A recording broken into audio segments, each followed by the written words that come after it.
नमस्कार। मेरी आवाज़ आ रही है? जी, नमस्कार। आपकी आवाज़ मुझे कम हाँ, आपकी आवाज़ कम सुनाई दे रही, लेकिन मुझे लगता है कि मेरी आवाज़ आ रही होगी आपको। ठीक।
मुझे भी इनकी आवाज़ कट-कट के आ रही है, तो अनावश्यक रूप से मुझे शंका हो रही है, कहीं मेरा नेटवर्क तो नहीं कमज़ोर है?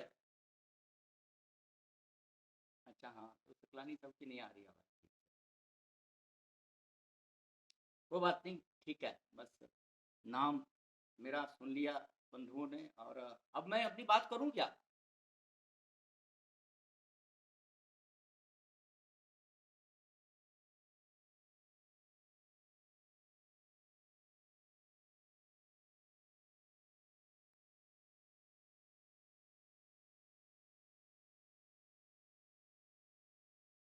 जी, धन्यवाद रेखा जी।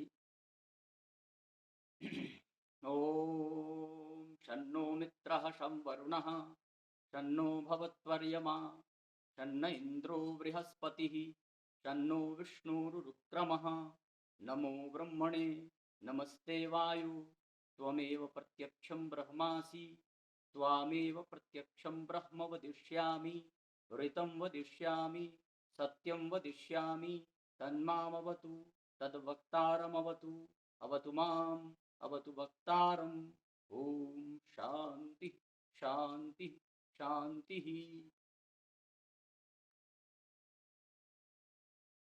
हिमाचल प्रदेश विश्वविद्यालय के यूजीसी यूनिट में आप सभी बंधुओं के इस पुनश्चर्या पाठ्यक्रम में हार्दिक स्वागत, हार्दिक अभिनंदन। और मुझ अकिंचन को आप लोगों के सामने बातचीत करने को आमंत्रित करने के लिए डायरेक्टर साहब और उनके समस्त पूरी टीम को धन्यवाद करता हूं कि उन्होंने मुझे आमंत्रित किया। आदरणीय बंधुओं, एक खुशी की बात आप लोगों से करते हुए आगे बढ़ूंगा कि जीवन में जब हम कोई जीविका चुनते हैं, तो उन सारी जीविकाओं में यह जो हमारी अध्यापन की जीविका है, सबसे उत्तम मानी गई। उसका कारण, अध्यापन करते समय हम सहज रूप से धार्मिक ही होते हैं। अध्यापन से बड़ा और कोई धर्म नहीं हो सकता, क्योंकि हम एक अगली पीढ़ी को मनुष्य बनाना सिखाते हैं, उसे बहुत उत्कर्ष पर ले जाने के लिए लगातार चिंतन करते रहते हैं। तो सारी जीविकाओं में अध्यापन से बड़ा कोई न जीविका है और न कोई धर्म दिखता है मुझे। उस दृष्टि से आप सभी लोग इस जीविका में आए हैं, तो ये मेरे लिए बड़ी खुशी की बात है। और आप लोगों से बात करके मुझे प्रसन्नता होगी कि हम अध्यापकों से आज बात कर रहे हैं। बाकी जितनी जीविकाएं हैं, वो सारी जीविकाएं या तो अपने पेट भरने के लिए होती हैं, या समाज को सुधार झगड़ा करने को निपटाने में होती हैं। जैसे डॉक्टर को ले लें, तो वो खाली आपका स्वास्थ्य ठीक करेगा और पैसे उसके बदले में लेगा, और सच और झूठ कितना होगा आप सब जानते हैं। किसी वकील को ले लें, तो वो भी कहीं न कहीं सूझ झूठ सच बोल करके अपना पेट भरेगा और आपके पक्ष और विपक्ष की बात करेगा। लेकिन अध्यापक हमेशा अपने छात्र के सर्वदा कल्याण के ही लिए सोचता है, इसलिए सहज रूप से बहुत धार्मिक होता है। उसकी प्रवृत्ति धार्मिक प्रवृत्ति होती है। इसलिए आप लोगों ने इस विषय को चुनकर इस ओर अपना मार्ग बढ़ाया है, तो ये मेरे लिए बड़ी खुशी की बात है और मैं भी इसी जीविका में हूँ, ये मेरे लिए बड़ी प्रसन्नता की बात है। ईश्वर को बहुत साधुवाद कि उसने हमें इसी पेशे के लायक समझा और इसी में हमको लगाया है। अब हम आते हैं अपने विषय पर। आदरणीय बंधुओं, आज मुझे आप लोगों से बात करनी है भाषा की उत्पत्ति और उसके विकास क्रम पर। भाषा विज्ञान नाम का एक ऐसा विज्ञान हमारे सामने आया जिसने हमारी पुरानी पारंपरिक चिंतन धारा को बहुत बदल दिया। मैं इस भाषा विज्ञान से पीछे जाना चाहता हूं, आप लोगों को वहां ले जाना चाहता हूं कि भाषा विज्ञान का उदय 200-300 साल के अंदर में पैदा हुआ है ये विभाग, और उसने हमारी धारा को बिल्कुल पाश्चात्य धारा की तरह जोड़कर बिल्कुल बदल सा दिया। हम भाषा के वास्तविक रहस्य को और इसके मूल स्वरूप को भूल गए। हमें पता ही नहीं है कि भाषा दरअसल आई कैसे और किस तरह उसने अपना एक स्वरूप खड़ा किया। अब इस संदर्भ में कुछ प्रमाणों को लेकर मैं आपसे बात करूंगा। हम बात करेंगे पहले वेद से, क्योंकि वेद ही दुनिया में सबसे प्राचीन ग्रंथ माने गए।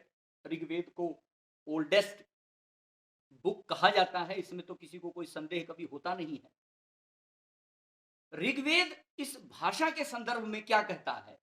अब भाषा को थोड़ा सा और पीछे आप ले जाएं तो भाषा को हम वाणी कहते हैं। वाणी और भाषा में थोड़ा सा अंतर भी होता है कि वाणी तो वो है जो हमारे भीतर से हमारी अंतरात्मा की आवाज जो निकलती है, वो सब वाणी है। भाषा हम तब उसको बोलते हैं जब उसको सुव्यवस्थित रूप में हम सामने देखते हैं, चाहे वो अब हिंदी की बात करें, चाहे वो, इसीलिए ये जितनी बाहर की भाषाएं हैं, इनके अलावा हम कहते हैं पशुओं की भी भाषा होती है, वो भी बोलते हैं। तो ये हमारी जो वाणी है, ये वाणी हमारे शरीर में आई कहाँ से, ये सामर्थ्य हमको कहाँ से मिली है कि हम किसी बात को कैसे अभिव्यक्त कर लेते हैं, यहां से शुरू होती है यात्रा भाषा के विकास की। सबसे पहले ऋग्वेद का एक मंत्र मैं आपको सुनाता हूं, वहां से गाड़ी आगे बढ़ेगी कि चत्वार श्रृंगा त्रयोस्य पादा द्वे शीर्षे सप्त हस्ता सुवस्य त्रिधा बद्धो वृषभो रोरवीति महो देवो मर्त्याम आविवेश। अंतिम चरण पर ध्यान दीजिएगा कि वह महान देव माने वह पर ब्रह्म मर्त्याम मनुष्यों में आविवेश प्रवेश कर गया। यानी कि ब्रह्म स्वयं हमारे भीतर वाणी के रूप में प्रवेश कर गया। कैसे? तो कहते हैं कि वृषभ रोरवीति, वह वृषभ कामनाओं की वृष्टि करने वाला पर ब्रह्म रोरव करता हुआ, शब्द करता हुआ हमारे भीतर प्रवेश हुआ। हम मनुष्यों के भीतर वह ब्रह्म वाणी के रूप में सबसे पहले प्रविष्ट हुआ। तो हमारे देखिए भारतीय ऋषियों का चिंतन कि हमारे भीतर जो वाणी है वो वाणी कहां से आ रही है, तो वेद बता रहा है कि वह ब्रह्म स्वयं ही वाणी के रूप में हमारे भीतर प्रविष्ट हुआ। और किस प्रकार प्रविष्ट हुआ, उसके लिए अब इसके प्रथम चरण में जाएंगे तो चत्वार श्रृंगा त्रयोस्य पादा द्वे शीर्षे सप्त हस्तासो से कह दिया। चत्वारि श्रृंगा, चार श्रृंग कहा, ये चार श्रृंग मने चार पद। चत्वारि पद जातानि नामाख्याते चोपसर्ग निपाताश्च इति, ये निरुक्तकार का वचन है कि चार प्रकार के पद होते हैं। हम जो वाणी बोलते हैं इसमें चार प्रकार के पद बताए गए हैं। पद का अर्थ हो गया, एक होता है शब्द रूप, एक होता है उसका धातु रूप, उसी को नाम और आख्यात कहते हैं, और दो और जोड़ दिया उपसर्ग और निपात। संपूर्ण वांग्मय में, संपूर्ण भाषा के प्रदर्शन में इन्हीं चार प्रकार के शब्दों का हम प्रयोग करते हैं। इन्हीं चारों से कहा कि चत्वारि श्रृंगा, 4 प्रकार के पद। फिर कहा त्रयोस्य पादा, 3 उसके पैर भी बता दिए। कौन वो 3 पैर हैं? तो बोला 3 काल हैं। हमारी वाणी तीनों कालों के लिए होती है, यानी कि भूतकाल, भविष्यत काल और वर्तमान काल, इन तीनों कालों के लिए त्रयोस्य पादा कह दिया। फिर कहा द्वे शीर्षे, द्वे शीर्षे का अर्थ है 2, सुप और तिंग। सुप और तिंग कहते हैं, सुप मतलब होता है शब्द को बनाने वाला प्रत्यय, और तिंग करते हैं धातु को बनाने वाला। शब्द भाव ये है, आप लोगों में से बहुत सारे लोग जो संस्कृत के नहीं होंगे, उनके लिए मैं बताना चाहूंगा कि जब हम कोई वाक्य बोलते हैं तो हमें 2 तरह की शब्दावली की जरूरत पड़ती है। एक होती है प्रत्येक वस्तु के नामकरण की, जैसे मैं घर जाता हूं, तो मैं घर, ये 2 क्या हैं? ये वस्तुओं के नाम हैं। एक मेरा नाम है और एक उस वस्तु का नाम है जहां मैं जा रहा हूं। लेकिन इन दोनों में एक क्रिया भी करनी है जो कहीं दिखाई नहीं पड़ रही है, वो मेरे साथ साथ चली हुई है, मेरे भीतर अनुस्यूत है। तो उस क्रिया को बताने के लिए भी हमें विशेष प्रकार के व्याकरण और नियमों की जरूरत पड़ती है। इसके लिए वेद ने कह दिया कि द्वे शीर्षे, 2 प्रकार के शीर्ष बना दिया, एक शब्द रूप बनाने के लिए और दूसरा क्रिया रूप बनाने के लिए। इन्हीं दोनों से भाषा आगे बढ़ रही है। फिर कहा सप्तासु सप्तहस्तासुवस्य, 7 इसके हाथ भी कह दिए। वो हाथ क्या हैं? वही 7 विभक्तियां हैं जो संस्कृत में प्रयुक्त होती हैं। प्रथमा विभक्ति, द्वितीय विभक्ति, तृतीय विभक्ति से लेके सप्तमी विभक्ति तक, ये 7 विभक्तियां, ये 7 उस वाणी के हाथ हैं। त्रिधा बद्धो, और कह दिया 3 जगह से उसको बांध भी दिया। कहां 3 जगह बांधा है? ये सबसे महत्वपूर्ण है। कहां बांधा? तो कहा कि उरसी कंठे सिरसी, उर में, कंठ में और सिर में, 3 जगह इसको बांधा। इसी बात को आपने सुना होगा कि जब हम चतवारी पद जा, वो कहते हैं कि चतरिवाक परिमिता पदानी, अभी बताऊंगा आगे।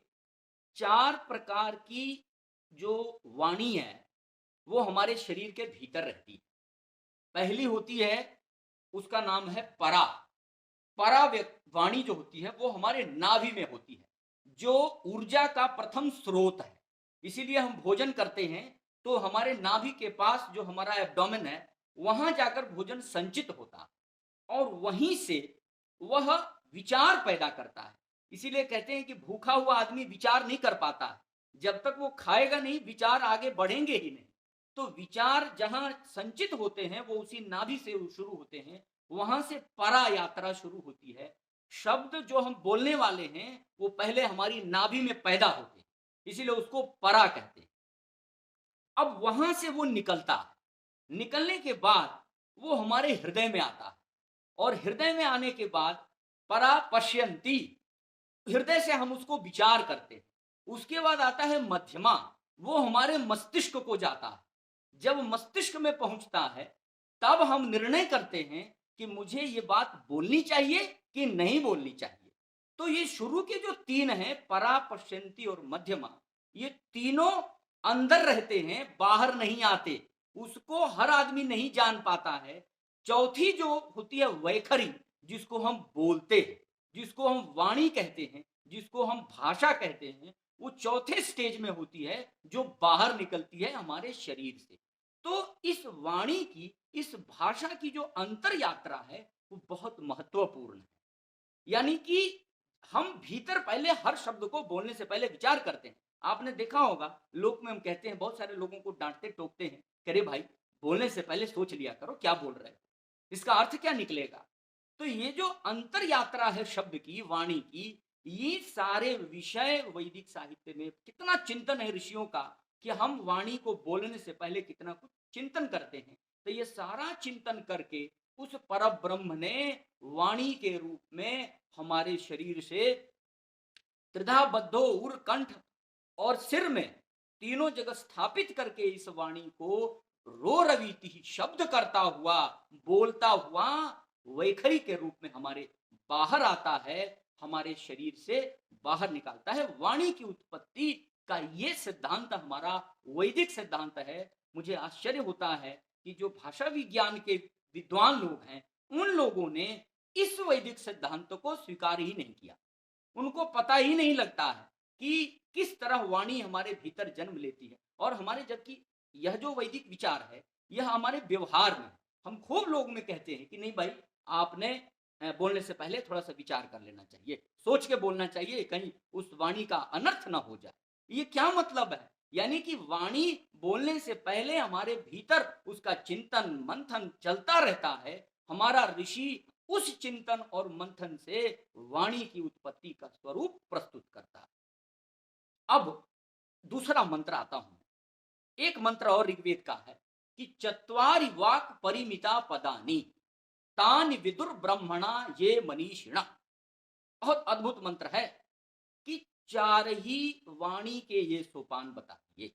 ये परा, पश्यंती, मध्यमा और वैखरी, ये चार जो सोपान हैं, इनमें से सामान्य व्यक्ति केवल तीन, एक बात जान पाता, तीन को नहीं जान पाता। यानी कि जब हम कुछ बोलते हैं तो सामने वाला हमारा बोला हुआ ही सुनता है, बोला हुआ ही समझता है। जो हम नहीं बोलते हैं उसे नहीं समझ पाता है। वैदिक ऋषियों का चिंतन, वेद यह कह रहा है कि नहीं, जो मनीषी होते हैं वो हमारे मन की बात जान लेते हैं।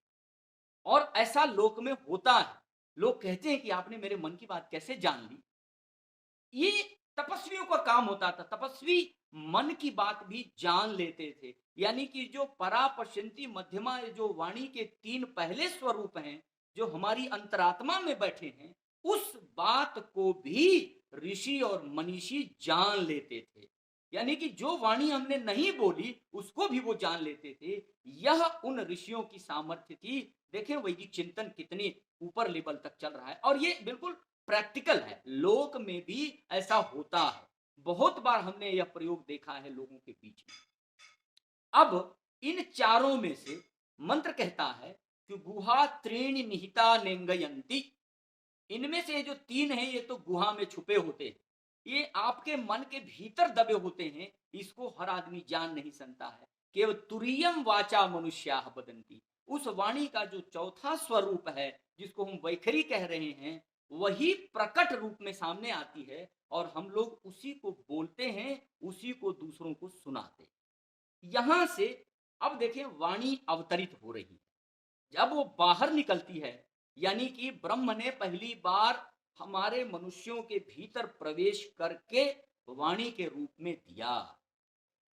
अब आगे बढ़ें तो इन दो मंत्रों के आधार पर उत्तर काल में यह कहा गया, उपनिषद में कहा गया कि वाग वही ब्रह्मा। ये वाणी कोई और नहीं है, ये ब्रह्म है। शब्द में इतनी ताकत होती है। आप सब शिक्षक हैं, आप किसी क्लास में किसी बच्चे को कह दीजिए कि बहुत अच्छा बेटा, क्या बात, इतना बढ़िया तुमने लिखा कि तुम्हारा उत्तर देख के मैं खुश हो गया। वो लड़का धरती पे चलेगा ही नहीं, खड़ा हो जाएगा, गुरुजी आपने तो इतनी तारीफ कर दी थी मेरा। और किसी एक बच्चे को अच्छा लिखा हो और आप कह दीजिए गधे हो, क्या लिखते हो, ऐसे लिखा जाता है उत्तर, बच्चा वहीं डिप्रेस हो जाएगा। ये क्या है? ये आपके वाणी की सामर्थ्य है। यदि आपने अच्छे शब्द बोले तो उठ खड़ा हुआ, और बुरे शब्द बोले तो वहीं धराशायी हो गया। इसीलिए इस वाणी को ब्रह्म कहा है। वाग वही ब्रह्म शब्द का प्रयोग किया है हमारे उपनिषदों ने कि ये वाणी को हल्के में मत ले लेना भाई, ये ब्रह्म का स्वरूप है। आप कुछ बोल रहे हैं तो आप ब्रह्म वाक्य बोल रहे हैं, इसको इतनी गंभीरता से लेना। अब जब यह वाणी को ब्रह्म मान लिया, तब ऋग्वेद का एक और मंत्र आपको याद